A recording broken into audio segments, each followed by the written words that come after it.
অন্তর্বর্তীকালীন সরকারের প্রধান উপদেষ্টা ডক্টর মোহাম্মদ ইউনূস বাংলাদেশ থেকে যুক্তরাজ্যে পাচারকৃত অর্থ ফিরিয়ে আনতে ব্রিটিশ সরকারের সহযোগিতা চেয়েছেন। রাষ্ট্রীয় অতিথি ভবন যমুনায় বাংলাদেশে নিযুক্ত British high commissioner Sarah Cook প্রধান উপদেষ্টার সঙ্গে সৌজন্য সাক্ষাৎ করেন। এ সময় ডক্টর মোহাম্মদ ইউনূস পাচার হওয়া অর্থ ফেরত আনার বিষয়ে ব্রিটিশ সরকারের সহযোগিতা চান। বৈঠক শেষে প্রধান উপদেষ্টার প্রেস সচিব শরীফুল আলম ফরেন সার্ভিস একাডেমিতে ব্রিফিংয়ে সাংবাদিকদের এই তথ্য জানান।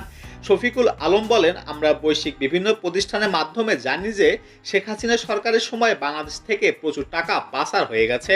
যুক্তরাজ্যে বিপুল সংখ্যক মানুষ বাড়িঘর করেছেন।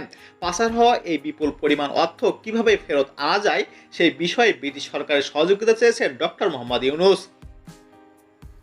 সরকার পাচার হওয়া অর্থ ফেরত এনে দেশ পুনর্গঠনের কাজে লাগাতে চায় বলে উল্লেখ করেন শফিকুল আলম।